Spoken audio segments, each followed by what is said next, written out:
नमस्कार, देश की बात में हाजिर हैं। तो एक तरफ देश में चुनावी पारा बढ़ रहा है, तमाम नेतागण लोकसभा चुनावों की रैलियां कर रहे हैं, प्रचार कर रहे हैं, लेकिन इस बीच गर्मी बहुत तेज़ी से बढ़ रही है। पानी की किल्लत की खबर आ रही है। पहले हम बिहार चलेंगे, फिर महाराष्ट्र चलेंगे। तो बिहार के जहानाबाद में आपको बता दें, अप्रैल की शुरुआत में ही बिहार के जहानाबाद में पानी का संकट बढ़ने लगा है। सदर प्रखंड के चकल रसा और धर्मपुर में तो हाल बेहाल हो गया है। चकल रसा गांव में 100 घरों की आबादी है। यहाँ सिर्फ 2 हैंडपंप पानी दे रहे हैं और उनमें से भी एक गंदा पानी दे रहा है। दूसरे पर पानी के लिए रोज आप देख सकते हैं लड़ाई वहाँ पर होती रहती है। कई बार गांव के बाहर से पानी लाना पड़ रहा है। धर्मपुर महादलित टोले में भी कई हैंडपंप सूख गए हैं तो कई खराब पड़े हुए हैं। 2 चापाकल 80 घरों की तो प्यास बुझा रहे हैं। आइए सुनते हैं वहां पे लोगों का क्या कहना है। पानी की यहाँ सबसे ज़्यादा दिक्कत है। तो नल जल पर सब तो निर्धारित है, वही है कि लाइन आया तो चला, न तो फिर सब बंद रहता है। यहाँ कल भी बनता है तो सर कल नीचा में चल जाता है। लारसा से लाते हैं, एन से लाते हैं, डाग में से लाते हैं। नल देता है तो पानी मन गिरता है, नल देता है तो पानी भर अच्छी प्यासे रहते हैं। आप अच्छा, तन मनी एक आध बाल्टी मिला था मेरा, ना तो ऐसे ही। तो ऐसे में तो काफी दिक्कत होता होगा। मतलब दिक्कत गर्मी के टाइम आवे थे सर, प्यासल का सोना पानी ला ढान के चले थे, प्यासल बाल बच्चा रोवा है। क्या दिक्कत है सर? पानी के लिए बहुत दिक्कत है सर। पहला नंबर है कि 2 चापाकल है। एक चापाकल जो हथिया है ना, हथिया सर वो गंदा पानी देता है, एक सही पानी देता है। नल जल है सर, लेकिन नल जल करंट आता है तो पानी हम लोग पीते हैं, नहीं तो इसी रहते हैं सर। तो नल जल बराबर चालू नहीं रहता है ना सर, ना रहे। सुबह शाम 100 मीटर के भीड़ लगा हुआ रहता है पानी के लिए। ढेकला ढेकली लड़ा लड़ी हो जाता है। यहाँ 100-150 के बस्ती में एक चापाकल रहने का बहुत दिक्कत है। यहाँ के लोग पानी पीने के लिए बहुत कठिनाई से पीते हैं। यहाँ पर दिक्कत सर कि सबसे ज्यादा पानी का समस्या है। यहाँ पर लेयर भाग जाने, गर्मी के कारण लेयर भाग गया है। लेयर भाग जाने के कारण हम लोग का पानी का बहुत समस्या है। चापाकल नहीं है, एक नल जल है, वही नल जल जहाँ के सहारे हम लोग पूरा मोहल्ला जी रहे हैं। अगर वो कभी आता है, कभी पानी किसी का आता है, कभी किसी का नहीं आता है। और उधर से गांव से जब किनारे एक साइड में एक सरकारी चापाकल है, वही चापाकल से हम लोग किसी तरह से लाइन लगा के पानी भर के ला के समस्या के हल करते हैं। और बात अब महाराष्ट्र की कर लेते हैं। तो यहाँ पर भी एक तरफ चुनावी मौसम है, पारा बढ़ा हुआ है। तो महाराष्ट्र में हीट स्ट्रोक से 40 से ज़्यादा मरीज रिपोर्ट हुए हैं। कई इलाकों में पारा 40 के पार पहुँच गया है। मुंबई को पानी देने वाली 7 झीलों में 30% से भी कम पानी बचा है। मुंबई वासी कह रहे हैं कि ऐसी गर्मी पहले महसूस नहीं की।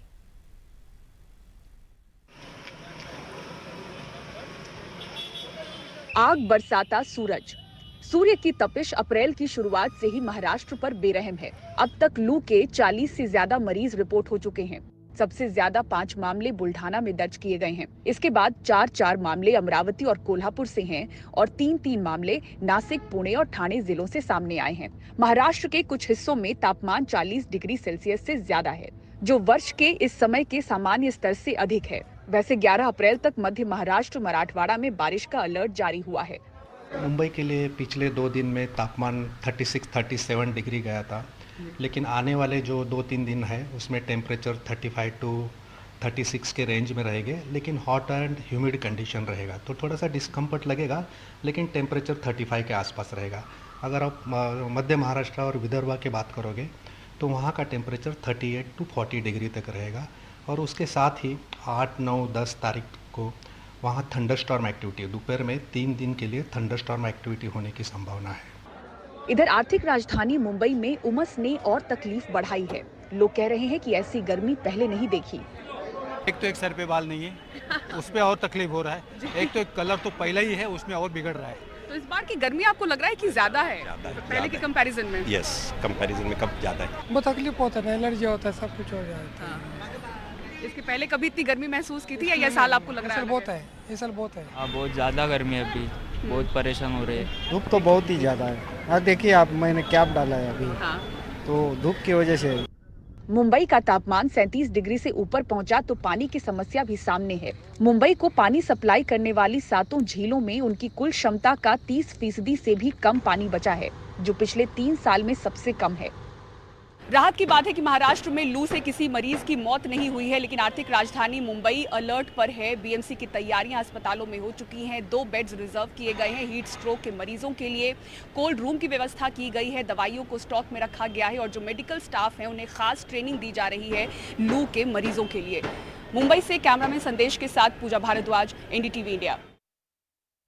और आपने अभी तो मुंबई का हाल जाना है, लेकिन ये जो पूरी किल्लत है पानी की इस बढ़ते हुए तापमान में पूरे महाराष्ट्र में बढ़ रही है। मराठवाड़ा हो या विदर्भ का इलाका, लोगों की नज़र नेताओं से ज़्यादा पानी के टैंकर्स पर होती है। पानी की समस्या से ग्रामीण जनता दो हाथ यहाँ पर करना पड़ रहा है। महाराष्ट्र में नेता वोट मांगने में मग्न है, लेकिन दूसरी तरफ महाराष्ट्र की ग्रामीण जनता पानी के लिए त्राही त्राही कर रही है। मराठवाड़ा हो या विदर्भ का इलाका, लोगों की नजर नेताओं से ज्यादा पानी के टैंकर पर होती है। पानी इतनी मिल रहा हमको 2-3 महीने से 2-3 अंडे आते, बस महीना 15-15 दिन। कोई बावड़ी को पानी नहीं है और पानी भी ला रहे थे क्या 2-3 अंडे मिलते, इसके ऊपर पानी मिल रहा नहीं। आज हमारा घर का परिवार 20 लोगों का है, 3 अंडे से क्या होगा। राज्य के कई जगहों पर फिलहाल 1500 टैंकर से पानी सप्लाई की जा रही है। सबसे ज्यादा टैंकर मराठवाड़ा इलाके के लिए है। छत्रपति संभाजीनगर में एक दिन में 440 टैंकर से पानी दिया जा रहा है। संभाजीनगर को पानी देने वाले जायकवाड़ी डैम में भी बहुत कम पानी बचा है। इस तरह जालना, नासिक, बीड़, सातारा और अहमदनगर जैसे जिलों में भी पानी के लिए लोगों को टैंकर पर ही निर्भर रहना पड़ रहा है। जानकारी के मुताबिक ग्रामीण महाराष्ट्र की तरह ही मुंबई जैसे महानगर को पानी सप्लाई करने वाली झीलों में अब केवल 35% ही पानी बचा है। जानकारों के मुताबिक 35% पानी जून के पहले सप्ताह तक चल सकता है। अगर मानसून ने सही वक्त पे दस्तक नहीं दी तो मुंबई में भी मराठवाड़ा जैसे हालात पैदा हो सकते हैं। परेशान लोगों की नेताओं से बस इतनी ही अपील है कि लोकतंत्र को मजबूत करने के लिए प्रचार जरूर करे, लेकिन पानी की समस्या पर भी सोचे। संभाजीनगर से शेख अनवर के साथ मुंबई से रौनक कुकड़े, एनडीटीवी इंडिया के लिए।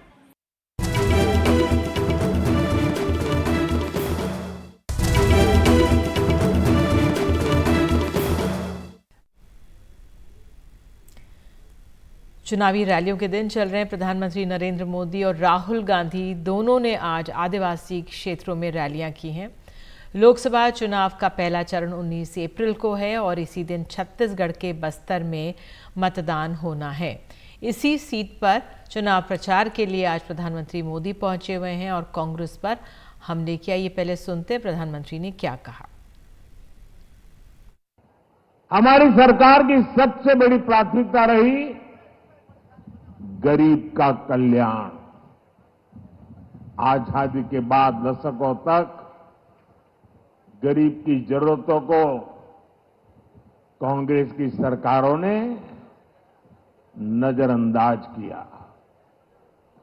कांग्रेस ने कभी गरीब की चिंता नहीं की, उनकी परेशानियों को समझे तक नहीं। कांग्रेस के सबसे बड़ी परिवार के अमीरों को कभी महंगाई का मतलब समझ ही नहीं आया। आपने 2014 में गरीब के इस बेटे को देश की सेवा का अवसर दिया।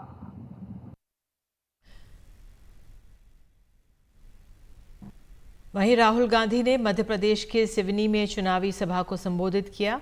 उन्होंने कहा कि आदिवासी इस देश के और इस जमीन के पहले मालिक हैं। बीजेपी पर निशाना साधते हुए राहुल गांधी ने कहा है कि ये विचारधारा की लड़ाई है। 90 अफसर देश को चलाते हैं, एक अफसर आदिवासी है। और भाइयों और बहनों, अगर बजट में 100 रुपया खर्च होता है तो आदिवासी अफसर 10 पैसे का निर्णय लेता है। 100 रुपए में से 10 पैसे की आपकी भागीदारी है। आबादी 8%, पहले मालिक आदिवासी,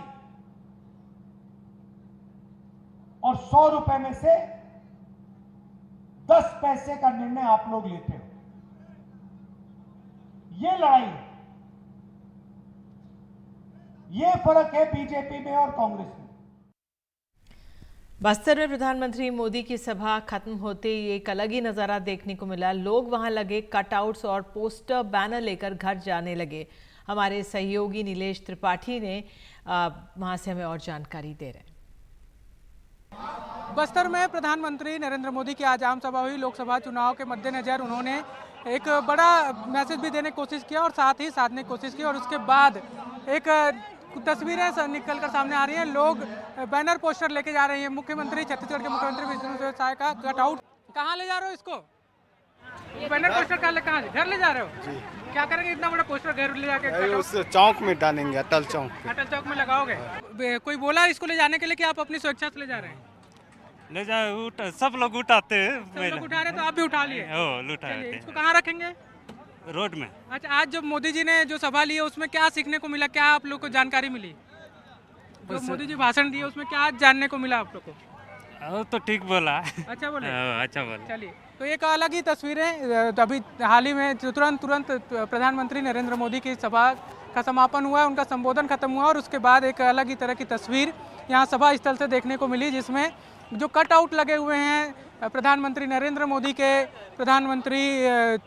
साथ साथ विष्णुदेव साय जो यहाँ के मुख्यमंत्री हैं उनके, और इसके अलावा अलग अलग लोगों के। यहाँ जो लोग पहुँचे थे वो कटआउट और वो पोस्टर को घर ले जाने के लिए निकल रहे हैं, और उनका ये कहना है कि उसको अलग अलग जगह पर लगाएंगे। ये कुछ अलग ही तस्वीरें जो हैं वो निकल कर आ जाती हैं कभी सभा स्थल से। इस तरह की भी मज़ेदार तस्वीरें रहती हैं, रोचक तस्वीरें रहती हैं। कैमरा साथी प्रवीण साहू के साथ नीलेश त्रिपाठी, NDTV। और देश की बात में देश की राजधानी दिल्ली से जुड़ी हुई खबर। LG ने गृह मंत्रालय को चिट्ठी लिखी है और उसमें लिखा है कि मंत्री बैठकों में नहीं आ रहे हैं।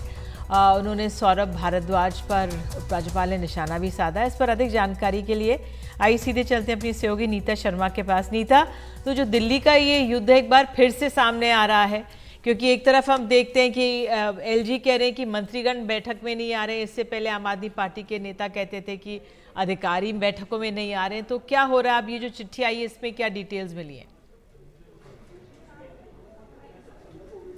बिल्कुल निधि, ये LG साहब ने एक चिट्ठी लिखी है केंद्रीय गृह मंत्रालय को, होम सेक्रेटरी को, जिसमें उन्होंने शिकायत की है कि जो दिल्ली सरकार के मंत्री हैं उन्होंने उन्हें ईमेल लिख के जानकारी दी थी कि एक मीटिंग होने वाली है। ये ईमेल 2 अप्रैल को लिखी गई थी, लेकिन उन लोगों ने मीटिंग ना अटेंड करने की बजाय ईमेल के जरिए जवाब दे दिया, क्योंकि मॉडल कोड ऑफ कॉन्डक्ट जो है वो लागू है। इसलिए इन मंत्रियों का कहना था कि इस मीटिंग का कोई जो है वो वास्ता नहीं है, और साथ में उन्होंने ये भी कहा कि वो अटेंड नहीं कर पाएंगे। तो इसे लेकर शिकायत लेफ्टिनेंट गवर्नर साहब ने होम सेक्रेटरी को की है। उन्होंने कहा कि ये गर्मियों के महीने हैं तो पानी, बिजली, साथ में स्कूल्स और हेल्थ को लेकर कुछ ज़रूरी मसले उन्होंने इन मंत्रियों के साथ डिस्कस करने थे। उन्होंने जिक्र किया सौरभ भारद्वाज का भी कि वो भी उन्होंने भी एक तल्खी सी ईमेल जो है उन्हें वापस लिखी है। तो ये सभी मंत्रियों के नाम लिए और उन्होंने कहा कि इसके चलते जो गवर्नेंस है, दिल्ली की जो गवर्नेंस है उसके ऊपर असर पड़ रहा है। इस करके वो ये बात जो है वो होम सेक्रेटरी के नोटिस में लेकर आना चाहते हैं, इसलिए वो ये चिट्ठी लिख रहे हैं। निधि, बिल्कुल नीता, इस जानकारी के लिए धन्यवाद। समय हमारे पास इतना ही है। तो अब उपराज्यपाल ने चिट्ठी लिखी है, उसमें शिकायत की है कि जो मंत्रीगण हैं आम आदमी पार्टी के नहीं आ रहे बैठकों में, और ये वाकयुद्ध एक तरह से है, ये चलता रहेगा क्योंकि हम सब जानते हैं मुख्यमंत्री जेल के अंदर हैं, वहीं से सरकार चलाना चाह रहे हैं। तो अपने आप में ये परिस्थिति दिल्ली के लिए बन रही है। एक छोटा सा ब्रेक हम लोग लेते हैं, तुरंत लौटते हैं।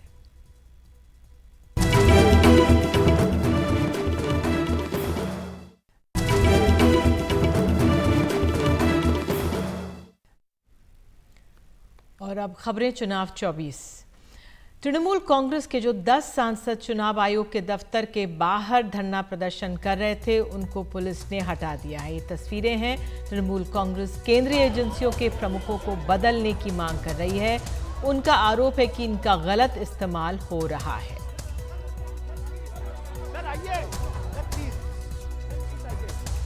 उधर कांग्रेस के नेताओं ने आज चुनाव आयोग से मिलकर उनके चुनाव घोषणा पत्र को लेकर प्रधानमंत्री मोदी की टिप्पणी की शिकायत की है। इस प्रतिनिधिमंडल में सलमान खुर्शीद, पवन खेड़ा और गुरदीप सिंह सप्पल जैसे नेता थे।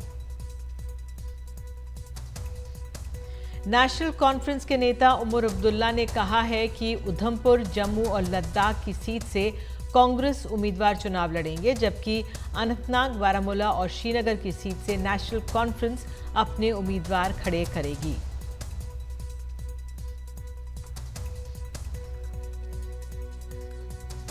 कांग्रेस के घोषणा पत्र को लेकर बीजेपी अध्यक्ष जेपी नड्डा ने तीखा हमला किया है। पार्टी अध्यक्ष ने कहा है कि वो कांग्रेस का घोषणा पत्र देखकर हैरान है। घोषणा पत्र में मुस्लिम लीग की बातों को दोहराया गया है। उन्होंने कहा है कि इसमें तुष्टीकरण की राजनीति की झलक दिख रही है। कांग्रेस को देश कभी माफ नहीं करेगा।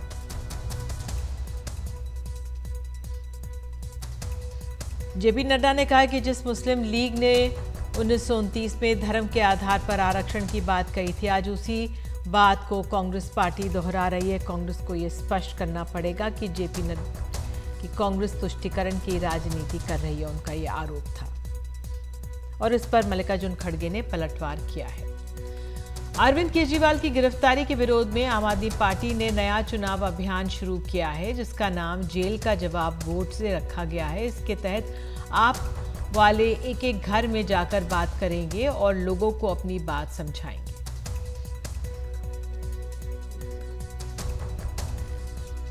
इससे पहले आपने दिल्ली में संसद में भी केजरीवाल तो दिल्ली होगी और खुशहाल के नाम से अभियान लॉन्च किया था।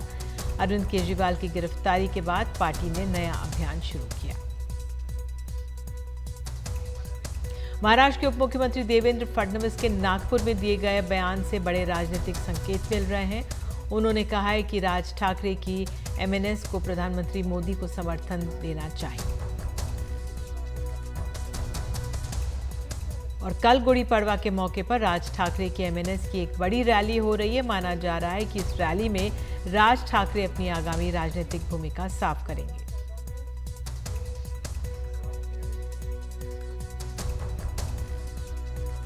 आजाद समाज पार्टी के प्रमुख चंद्रशेखर आजाद ने दावा किया है कि उनकी जीत तय है। चंद्रशेखर आजाद पश्चिमी उत्तर प्रदेश की नगीना लोकसभा सीट से चुनाव लड़ रहे हैं। चंद्रशेखर ने प्रयास किया कि नगीना सीट पर उनको इंडिया गठबंधन से उम्मीदवार बनाया जाए, लेकिन कोई भी ये सीट छोड़ने को तैयार नहीं हुआ है।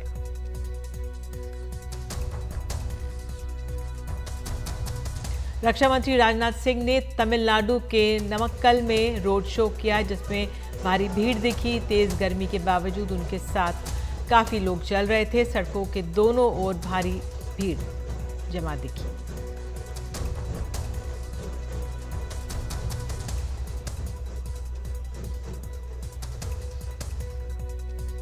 बिहार के मुख्यमंत्री नीतीश कुमार आज फिर जनता दल यूनाइटेड के दफ्तर पहुंचे। इस मौके पर उन्होंने दावा किया है कि लोकसभा चुनावों में एनडीए के उम्मीदवार सभी सीटों पर जीतेंगे।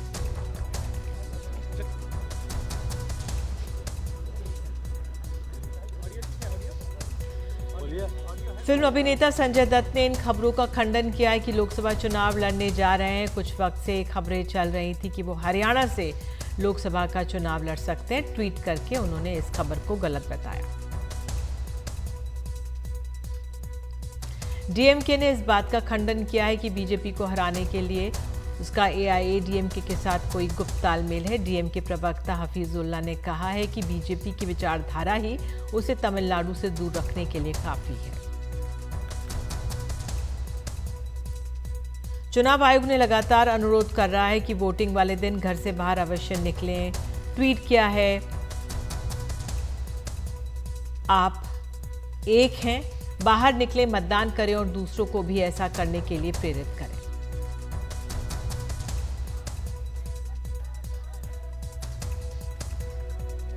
और इस बार के चुनाव में नौजवानों के साथ साथ महिलाएं, आम मतदाता ज्यादा से ज्यादा संख्या में हिस्सा लें। इसके लिए चुनाव आयोग ने गाजियाबाद में एक अभियान लॉन्च किया।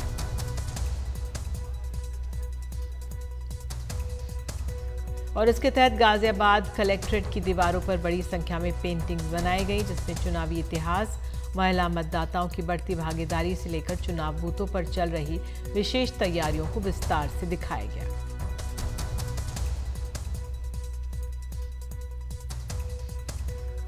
और आगामी लोकसभा चुनाव में 96 करोड़ 88 लाख से ज्यादा लोग वोट कर सकते हैं। इनमें से 47 करोड़ से ज्यादा महिलाएं। कुल वोटर्स में 1 करोड़ 84 लाख मतदाता 18 से 19 साल के हैं। महाराष्ट्र के मुख्यमंत्री एकनाथ शिंदे के दफ्तर को चुनाव आयोग का नोटिस गया है। सरकारी आवास पर राजनीतिक बैठक की शिकायतों के बाद चुनाव आयोग ने इस सिलसिले में जवाब मांगा। चुनाव के मौसम में भागलपुर के गमछे की मांग बढ़ गई है। गमछा बनाने वाले खुश हैं कि इतने ऑर्डर मिल रहे हैं, जबकि इससे ठीक पहले ये उद्योग संकट से जूझ रहा था।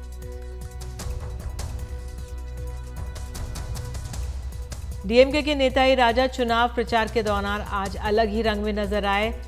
नीलगिरी निर्वाचन क्षेत्र में प्रचार के दौरान मेदू वड़ा तलते हुए वे दिखाई दिए।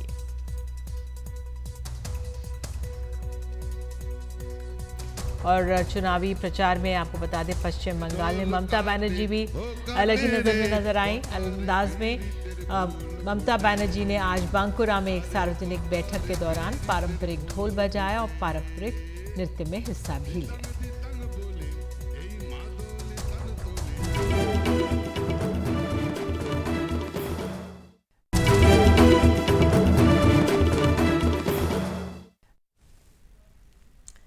और अब बात करेंगे हम लोकसभा सीट की। तो आज शुरुआत कर रहे हैं डिब्रूगढ़ से। असम, जहां पहले दौर में राज्य की सबसे प्रतिष्ठित लोकसभा सीट डिब्रूगढ़ के लिए वोट डाले जाने हैं। असम की टी सिटी के तौर पर मशहूर डिब्रूगढ़ की पहचान यहां के बड़े बड़े चाय बागान हैं। ये सीट कभी कांग्रेस का गढ़ हुआ करती थी, लेकिन फिर बीजेपी ने यह पैठ बना ली है। लेकिन 2019 में सीएए के खिलाफ यहां बड़े विरोध प्रदर्शन देखने को मिले। इसी को देखते हुए बीजेपी ने असम के पूर्व मुख्यमंत्री और अब केंद्रीय मंत्री सर्बानंद सोनोवाल को इस सीट से उम्मीदवार बनाया है। इस सीट पर सर्बानंद सोनोवाल के खिलाफ इंडिया गठबंधन के 2 युवा नेता खड़े हैं। इस तिकोने मुकाबले पर देखिए रतनदीप चौधरी और संजय चक्रवर्ती की खास रिपोर्ट।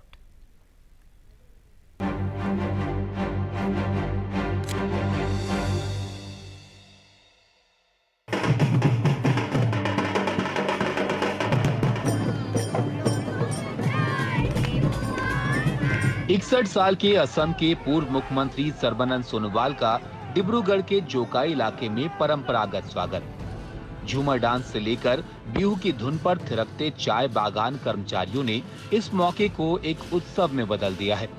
असम में लोकसभा चुनाव रोंगाली बिहू के एकदम बाद होने हैं। बीजेपी ने इस सीट से हैवीवेट सर्बानंद सोनोवाल को एक अन्य केंद्रीय मंत्री रामेश्वर तेली की जगह चुनाव में उतारा है। रामेश्वर तेली भी सोनोवाल के प्रचार में उतरे। डिब्रूगढ़ लोकसभा क्षेत्र पूरे असम में एक बहुत महत्वपूर्ण लोकसभा क्षेत्र है। एक समय कांग्रेस का दबदबा था इस इलाके में। 11 बार कांग्रेस यहाँ पे जीत के आई थी, मगर 2004 में सर्बानंद सोनोवाल ने कांग्रेस को पहली बार हराया था जब वो एजीपी के कैंडिडेट थे। इसके बाद भी कांग्रेस यहाँ पे जीती है, मगर 2014 में जब मोदी सरकार बनी, इसके बाद से डिब्रूगढ़ जिले में, डिब्रूगढ़ लोकसभा में बीजेपी का बोलबाला रहा है। और इस बार बीजेपी ने अपने हेवीवेट उम्मीदवार सर्बानंद सोनोवाल को खड़ा किया है। सोनोवाल के लिए ये एक घर वापसी है। For the first time BJP ने चाय बागान कर्मचारियों की बेहतरी के लिए पहल की है। इस इलाके में सड़कों में काफी सुधार आया है। सबको साथ लेकर डिब्रूगढ़ और असम का विकास करना है, यही मेरा चुनावी वायदा है। इनटू कॉन्फिडेंस, एवरीवन अलोंग, सबका साथ सबका विकास। ब्रह्मपुत्र नदी पर बना देश का सबसे लंबा rail road bridge Bogibeel bridge Dibrugarh में ही है। मोदी सरकार ने इस पुल पर तेजी से काम किया और 2018 में इसे पूरा कर दिया। असम में पेट्रोलियम का केंद्र माने जाने वाले डिब्रूगढ़ के लिए ये पुल काफी महत्वपूर्ण है, जो उसे बाकी देश से जोड़ता है। लेकिन 2019 में डिब्रूगढ़ में नागरिकता संशोधन कानून CAA के खिलाफ बड़े पैमाने पर विरोध प्रदर्शन और हिंसा हुई। सोनोवाल कहते हैं वो सब बीते दिनों की बात है। ये CAA को असम का लोगों ने, यहाँ की जो इंडिजिनस लोग पीपल ने अच्छी तरह वो समझ लिया है। पहले तो उनको गुमराह किया था कांग्रेस ने, गलत प्रसार करके, गलत बयान देके। CAA को असम में चुनाव का मुद्दा बनाने वाली कांग्रेस ने 1952 के बाद पहली बार डिब्रूगढ़ में अपना उम्मीदवार नहीं उतारा है। कांग्रेस ने ये सीट स्थानीय सहयोगी असम जातीय परिषद यानी AJP के लिए छोड़ दी है। AJP के प्रमुख 41 साल के लुरेन ज्योति गोगोई इस सीट से चुनाव लड़ रहे हैं। राजनीति में उतरने से पहले सोनोवाल की तरह गोगोई भी ऑल असम स्टूडेंट यूनियन के अध्यक्ष रह चुके हैं। 2019 में उन्होंने CAA के खिलाफ बने माहौल में अपनी नई पार्टी बनाई। CAA BJP का खतरनाक एजेंडा है और सर्बानंद सोनोवाल वो प्रमुख व्यक्ति हैं जिन्होंने इसे असम पर लाद दिया, क्योंकि जब ये कानून पास हुआ तो सोनोवाल ही असम के मुख्यमंत्री थे। उन्होंने आत्मसमर्पण कर दिया। हमारी लड़ाई इस अन्याय के खिलाफ है। विपक्षी इंडिया गठबंधन की एक और पार्टी आम आदमी पार्टी भी डिब्रूगढ़ से किस्मत आजमा रही है। वो असम की 14 में से 2 सीटों पर चुनाव लड़ रही है। आपने 48 साल के मनोज धनुवार को मैदान में उतारा है, जो पूर्व में कांग्रेस नेता रहे हैं। मनोज 8 बार विधायक रहे रामेश्वर धनुवार के बेटे हैं और चाय बागान कर्मचारियों के समुदाय से आते हैं। अभी 10 साल का जो मिसयूज हुआ है पावर का, 10 साल लोगों को जिस तरह से ठगा गया है, 10 साल में जैसा करप्शन हुआ है, तो इस तरीके का एजेंडा इश्यू लेके हम लोगों के बीच में जा रहे हैं और लोग हमको एक्सेप्ट कर रहे हैं। और यही मेन, ये सब मुद्दे के ऊपर हम लोग डेवलपमेंट के ऊपर बात कर रहे हैं। हम लोग बोल रहे हैं कि हम लोग स्कूल बनाएंगे, हॉस्पिटल बनाएंगे। डिब्रूगढ़ में 56% असमिया हिंदू मतदाता हैं, लेकिन यहाँ धर्म बड़ा मुद्दा नहीं है। डिब्रूगढ़ सीट पर 30% चाय बागान कर्मचारी हैं, जो इस सीट का भविष्य तय करते हैं।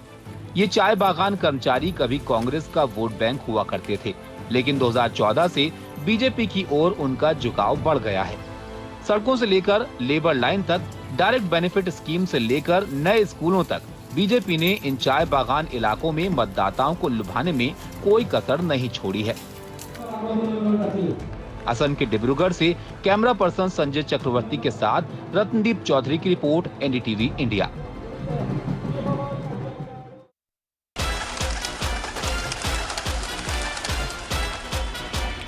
देश भर में छाया है चुनावों का त्योहार और हम आज पहुंचे हैं मेरठ।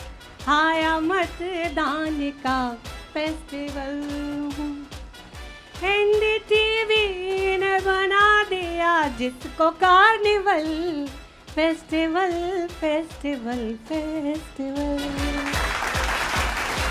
तो जरूर जुड़िए NDTV के इलेक्शन कार्निवल से आज शाम 8 बजे सिर्फ NDTV पर।